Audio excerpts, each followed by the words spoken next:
Welcome to the Transport Leaders Podcast, where we discuss the breakthrough ideas and bold solutions transforming the future of transport around the world. From system reform levers and political realities to sustainability and technological disruption, experienced transport professionals Graham McCabe and Russell King and their guests offer expert perspectives as we discuss ways to transform our transport systems. Okay, Russell, what are we going to talk about today? So my background. This is a fun one today. Our very first podcast that we put out there was on Australia's high-speed rail project, and that was after the Infrastructure Australia had published their review of the business case, but we hadn't actually seen the business case. And now the business case has come out, and the government has pledged a whole load of more money Yes. to progress the project. So today it's kind of like an update on high-speed rail in Australia. Yes. And I think there's lots of lessons there, Yeah. not just for those in Australia, but also for those doing high-speed rail projects around the world. It's a fantastic business case, isn't it? Isn't everything perfect? Well, let's talk about the positives in here, I think, because I think there are a few compared to what we talked about last time. Okay, so let's focus on the positive to begin. So this is So this is the document that we're talking about.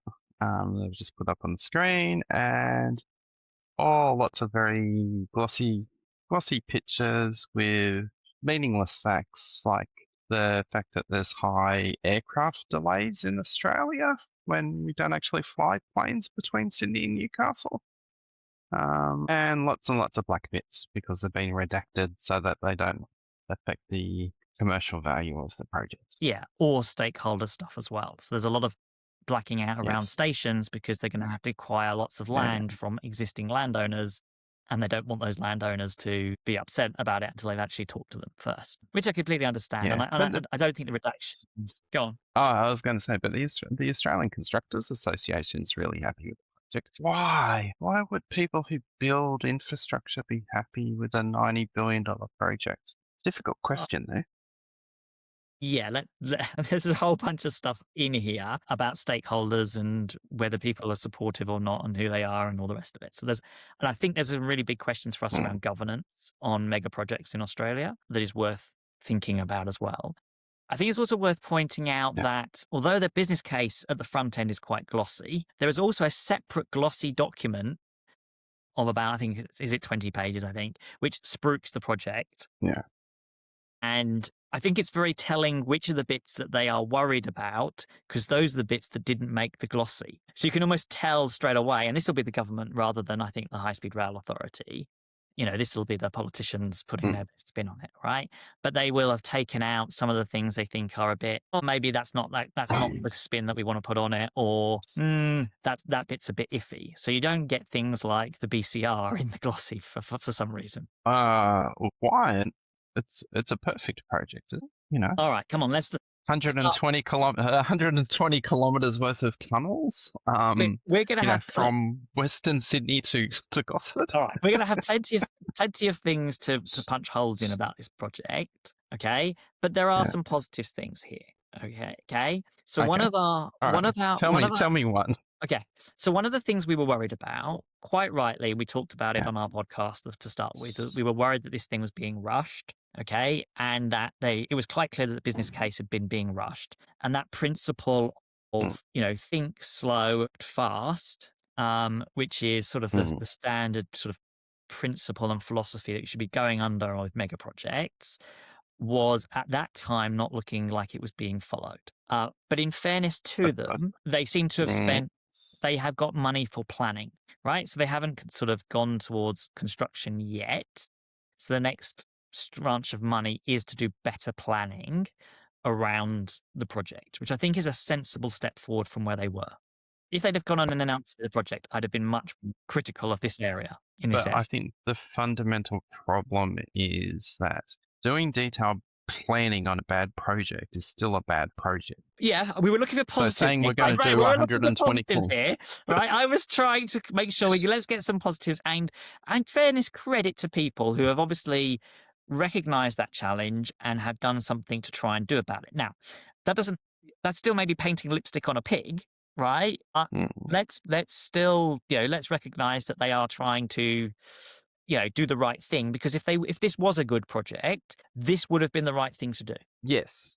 But it still doesn't change the fundamental problem of if you've decided you're going to do 120 kilometers worth of tunneling, like a continuous tunnel of 120 kilometers, then having a well-designed 120-kilometer tunnel is meaningless. Like if you're going to have the most cost-effective 120-hour tunnel, well, good job by the tunneling engineers, but really, really crap job by the people who are determining what the project is. Okay, I can see I'm not going to keep you away from the negative stuff. So let's talk to me about this. No, it's just like it's the fundamental problem of scope capture is you are putting lipstick on a pig and you're creating the deepest possible trough for those pigs to feed at. Okay, why is it a pig? Talk to me about why you think it's a pig. I think, interesting enough, we both agree that it's a pig, right? Yeah. But I think we will have different reasons as to why it's a pig. Okay. So go on. Why do you think it's a pig? Okay. All right. Well, let's start at the basics. So, 72,000 total trips per day in 2061. Yes, and to put that into context. So that's To put that into context, that's about a third of what Sydney's metro does on a daily basis. Okay, so in terms of numbers, it's not that big, and that's what metro does now, not what metro will do in 2071 or 2061. Yeah. They seem to think that an operating subsidy of $30 billion over 20, it'll be 30 years roughly, is a good thing. So is there an operating subsidy? I thought there was no operating subsidy. No, there's an operating subsidy, and in fact, right at the front of the document, they talk about the operating subsidy that goes to the regular train service as a justification for having an operating subsidy. In fairness, I'm trying to be fair on this. Yeah. There's no shortage of people who are public transport advocates who basically say public transport should be subsidized as a given, okay, and therefore, it shouldn't be criticized for being subsidized. I think the thing that gets missed is the reason that public transport is so heavily subsidized is partly because we so heavily subsidize the car. So we kind of have a zero-sum game against subsidies in different transport modes, right? So that's one of the problems. And I also think that we also end up with a whole bunch of, because public transport is predominantly in the public sector, we end up with a whole bunch of things that are very inefficient that the private sector would never do, which create operating subsidies. So, for example, we have a whole load of fare concessions that the private sector might not offer, but which the public sector politicians want to offer for particular audiences. So, for example, very cheap fares for pensioners. Okay, senior citizens discounts, those sorts of things.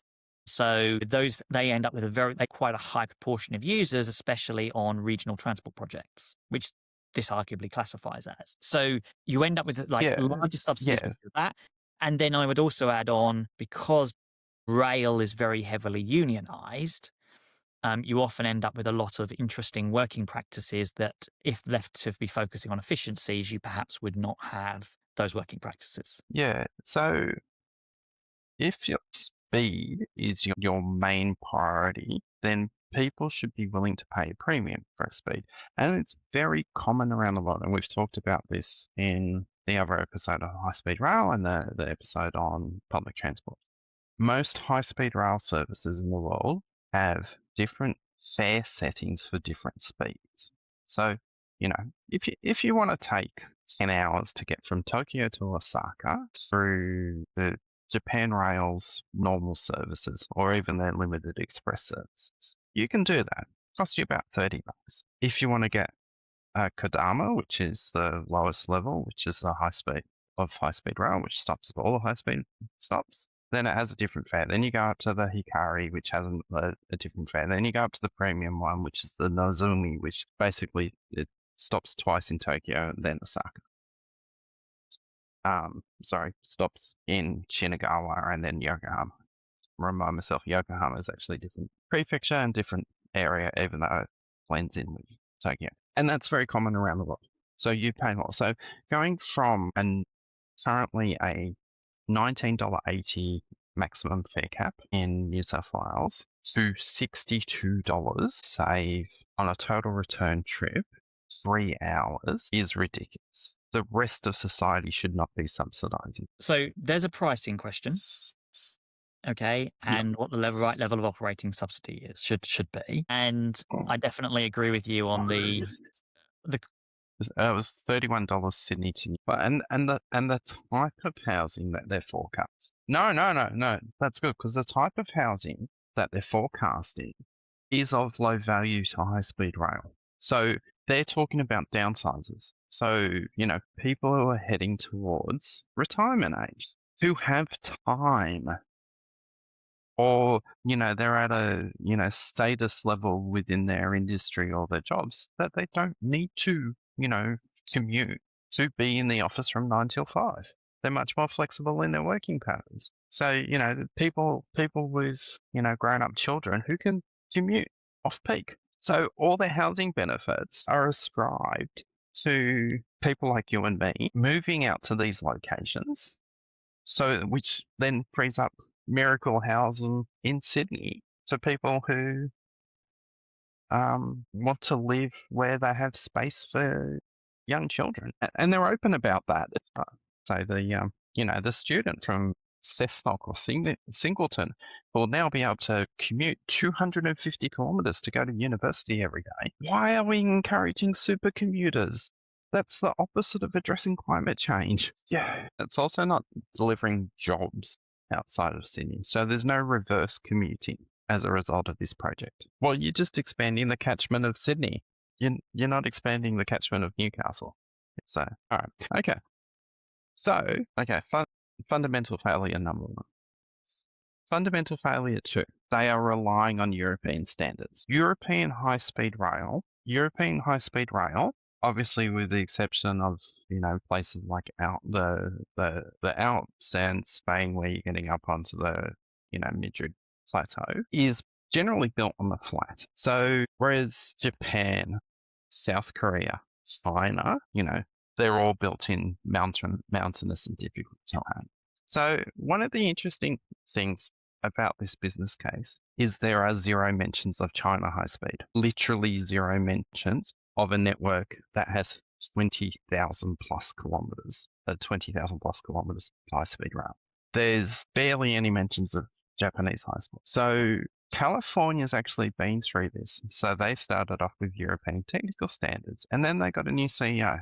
And the new CEO said, why are you using European technical standards? Why don't we use the same gradients and curves that China uses? And they've identified hundreds of millions of dollars in savings just by looking west rather than east. Because, like how, yeah. So this business case was what, $60 million. So, would have cost what, less than $1 million to do a study tour to China and engage some technical translators and look at the Chinese standards. Yeah. And I just went back into the document. There's literally 1 mention of South Korea, and that's in relation to the second longest high-speed tunnel in the world, which is 50 kilometers. They're proposing 119 kilometers worth of a single tunnel from Western Parramatta to Gosford. So twice as long as the longest rail tunnel, high-speed rail tunnel in the world. More than, not even close. 30. Yeah. Well, in their defence, it's 60 billion from Sydney to Newcastle, and another 30 billion to duplicate a metro line in Sydney. Yeah. I'm sorry if people see me smirking all the time because it's just how ridiculous this whole thing is. Yeah. So most of the forecast patronage is between Sydney, Parramatta, and Western Sydney Airport. It's not between Sydney and Newcastle. See, now you're smirking and laughing. So they yeah. I mean, we're like, so to put it in scary context, a 200-kilometer route that at its terminus station in Newcastle in 2061 will have 6,400 persons per day using it. Now, some of their operational parameters, I just, every time I look at this document, I see something scary. Their operational parameters are 3-minute headways as their design, 20 trains per hour. They're only planning for a maximum of 10 trains per hour, train every 10 minutes, so 6 trains per hour. So 6 trains per hour in a 200-meter long train, single deck, because, God forbid we do like the French do and have double deck high speed. Because that would actually make the tunnels even bigger, and they're already got the tunnels small so that they only run at 200 kilometers an hour. So when they get on the surface, they have to run at 320 kilometers an hour. So you can't have stops, because otherwise you don't get your politically mandated 1 hour travel time.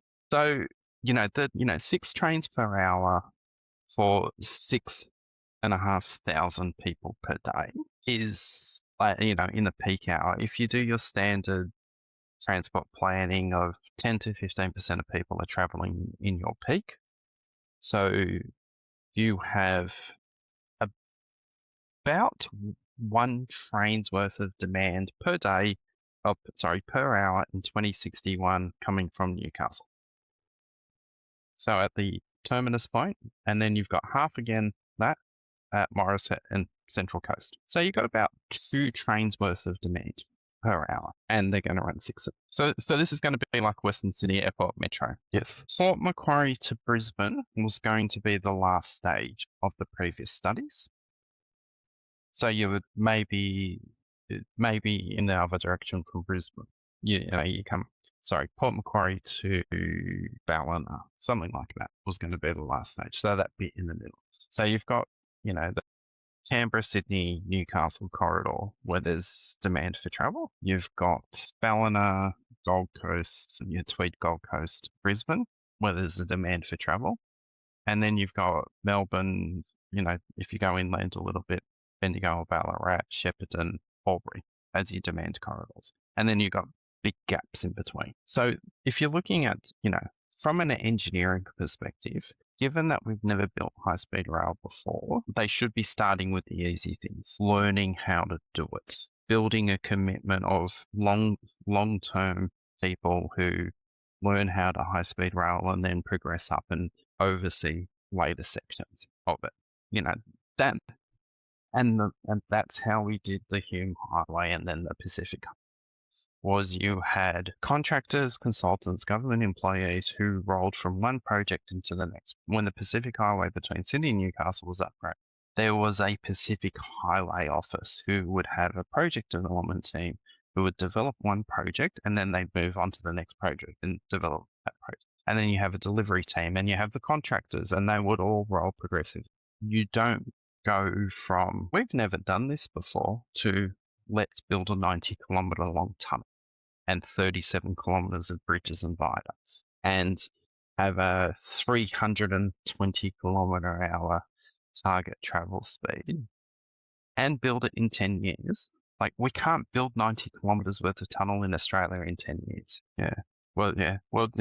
Well, do you want to keep talking about engineering challenges? Yes. Yeah. Yes. Yes. No. So, okay. Being on traditional engineering, very unsexy. We start off by doing a whole bunch of curve easings and realignments. So you do your 320 kilometer hour surface realignment, Goulburn to Canberra, and then you put the existing trains on that, and you ready it for upgrade. And then you do, you could probably even build Goulburn to Moss Vale at the same time. And then there's a little difficult bit south of Sydney, and then there's Sydney. So you knock the Sydney and Canberra time down to an hour and a half, and then you upgrade, So Japan, it's Shinkansen in the north and northeast. A lot of that is upgraded track, and there are sections where it runs on the same track as the local trains. So they have dual gauge sections. The tunnel between the mainland and Hokkaido is dual track and has freight trains running through it as well. So you can, absolutely. Yeah, it's like, new trains. So we have trains that run at 160 kilometers an hour in all of our states with regional rail services. They don't operate at that because the track's not up. Victoria used to run its trains up to 160, but they have levels with issues with train detection at level crossings and had some quite horrific crashes as a result. So they dropped the speeds. New South Wales has trains that can run 160 kilometres an hour. None of our tracks are up to it. Queensland does. Queensland actually runs its tilt trains at higher speeds than the other states. But again, like, we used to do this. We used to do deviations to get around slow curves. A lot of the Sydney Melbourne railway line is built on geometry from 1800s or up to the 1940s or 1950s when we stopped really investing in the infrastructure. So getting back to the demand. So Sydney Canberra has a bus, a coach that runs every 30 minutes at the moment, which shows you there's an all day demand. The Federal Highway and flights as well. Yes, the bus carries the most passengers, and there's an all day demand for driving. I mean, anyone only has to go to. I think it does. Yeah. Yeah. Yeah. Yeah. Pardon? Yeah. Yeah, and it's quite frequent. Yeah, it takes you into the centre of town. But obviously, the pollies and the business people going down there for meetings and things, take the 30-minute flight plus the time at the start and the end. So if you have a fast rail service that takes you CBD to CBD, or finishes somewhere in the Parliamentary Triangle, then you've got latent demand that can easily be moved. Sydney to Melbourne is a bit more of a challenging one, just because of pure time. It's right in that time trade-off where, your door-to-door time, Sydney CBD to Melbourne CBD by plane is probably about 2.5 to 3 hours. And, with a train that bypasses Canberra, you're probably looking at 4.5 to 6, hours. So it's not a commuting service. So yeah. But what we don't do with high speed rail, and there has been a couple of proposals, is we'll put in a high speed rail station, but I'm sorry, Mossvale, for picking a random country town. You now get 100,000 people. You get connected to Sydney in 20 minutes or half an hour, but your trade-off is you get this population. And I remember when I was talking to a local council in Sydney about Metro, and they're like, and our transport strategy, has to have this metro line that the government's identified off in the far future. And I'm like, okay, well, there'll probably be a station here and here, and with each of those stations comes 20,000 residents. And they're like, but we don't want that. It's like, well, you don't get the metro. Because if you want the metro, you have to accept the residents that come with it, because they're the ones that pay for it in the long term through that economic uplift and the additional housing and services. So just to your point around, we're not even putting increased density around the stations in Sydney. I think one of the fundamental flaws of this project, in addition to all the other ones, is they're not even using the existing railway stations to support this project. So you have 20, 30 railway stations that could be supporting this project and feeding passengers into this line, but then they're putting the stations away from the existing rail network, particularly with the Morisset station, probably being further inland from the existing station. And so you can't even they're not even putting density around those stations in order to feed people to this line. Yeah, I can't help but feel that although this is, a high-speed rail project, the best high-speed rail projects are going to deliver benefits well beyond the travel time savings that the high-speed rail delivers. They're effectively integrated transport and land use projects, right? So you're either connecting two significant cities typically together, and by doing that, you're creating opportunities for people to live in one and work in the other. Yes. And you see that very successfully with high-speed rail across the world, right? But the problem with this stage of the high-speed rail project is it's not connecting to significantly sized cities. It's connecting Sydney, which is a significantly sized city, with Newcastle, which is what, population of 180,000 and heavily dispersed, very low density.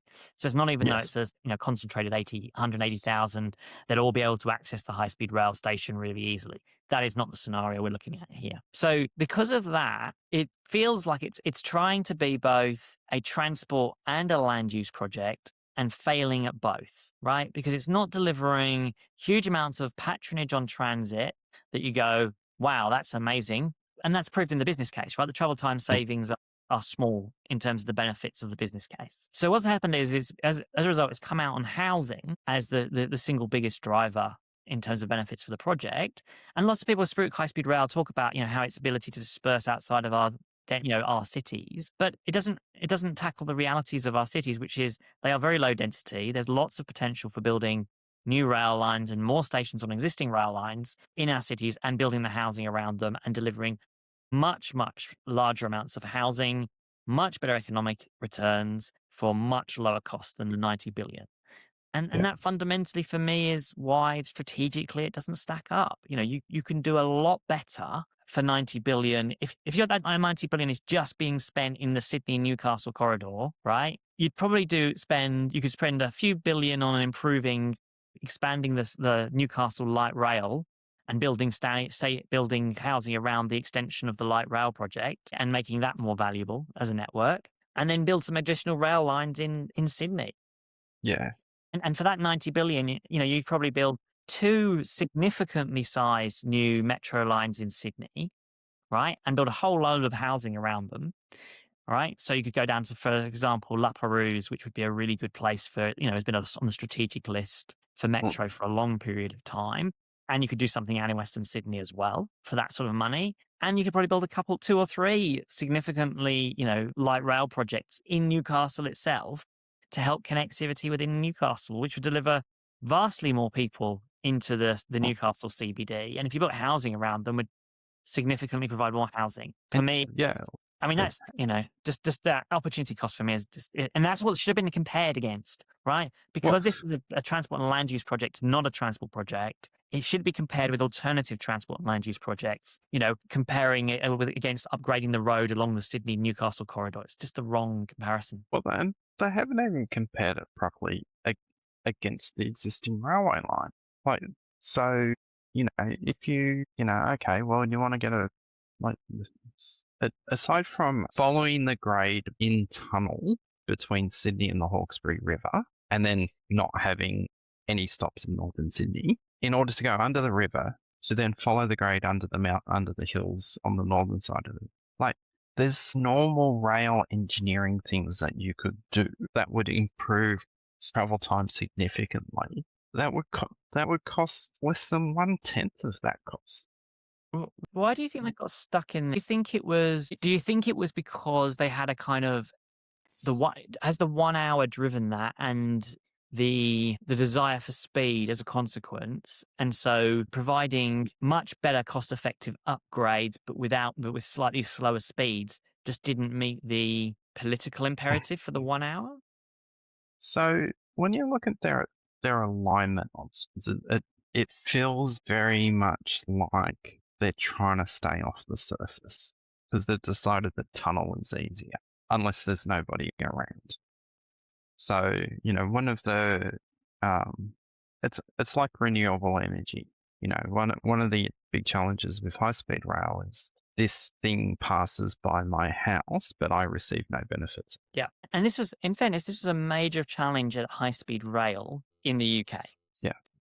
Right? And And the US and yep, and the yeah, California high speed rail, absolutely, right? Both yeah, of these have yeah. suffered from this. And the problem they then end up with is they've ended up making endless compromises, which have added to the cost and delays because it's like, oh, the community is unhappy with this high speed rail going through their community, therefore we'll put it underground or we'll reroute it, etc. And in fairness to them, they're not going to have that problem on this project, right? Because they're No. tunneling pretty much everywhere. And when they're not tunneling, it's bridges. So they're not going to have that problem. So in a sense, if the reality is they didn't think they were going to be able to build at grade, Mm. okay, as a realistic option, okay, because the stakeholders would just make it impossible, then they've probably chosen like to model the better option, right? Which is rather than be optimistic and hope that, politicians are willing to, tolerate extensive criticism from stakeholders at grade, right?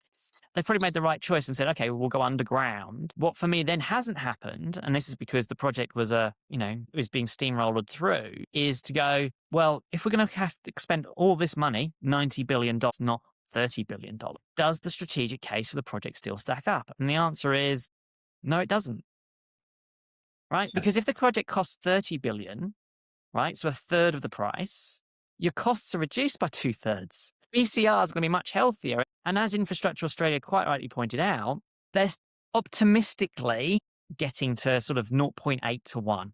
And that's the optimistic version, right? And we know that these projects always overrun on budget, right? Yeah. And maybe they'll deliver significantly higher benefits than are currently being estimated. Sometimes that happens. Yeah. But realistically, you want, but if you're going to be, oh, well, we'll ignore the business case, whatever, anyway, then don't spend hundreds of millions of dollars on business cases, right? Yeah. You don't need to if you're going to make the decision anyway. Yeah. Well, and the really silly thing is, even though they're not going to have any stops on the existing alignment, they generally follow it between Sydney and Gosford. And it's like, yeah. Well, there's a good reason why it existed in the first place, right? Yeah, yes, but that involves tunnels and bridges and yeah, yeah. So you said there's some good things to come out of this. To wrap it up, the think slow, act fast approach, but I think that runs into what we were talking about around the number of people in industry who are dependent on government, so aren't then willing to say, well, you might be thinking slowly, but you're actually thinking about the wrong thing. So yeah, I think one of the big unknowns for me is this is a long-term build, right? And based on historical norms, okay, and we are in uncharted territory politically, but based on historical norms, the current flavour of government is not going to be sustained throughout the entire construction period of this project. Yeah. Yes. Right. And so one of the questions for me, which I haven't seen yet, and we've had a change of leader in the opposition political party recently, is what their view on the project will be, and whether they will be supportive or not. Because if they come out and they are not supportive of the project, for me, you shouldn't be proceeding anyway, unless there is a political consensus around the project, okay, so that you can cope with changes in government. You do not want to proceed on this, because otherwise, the government's going to come in and go, right, I want my options for cancelling this thing, and let's get it cancelled and let's spend that money elsewhere. And we've seen governments across Australia spend a lot of money to cancel projects, right, and cancel contracts, right.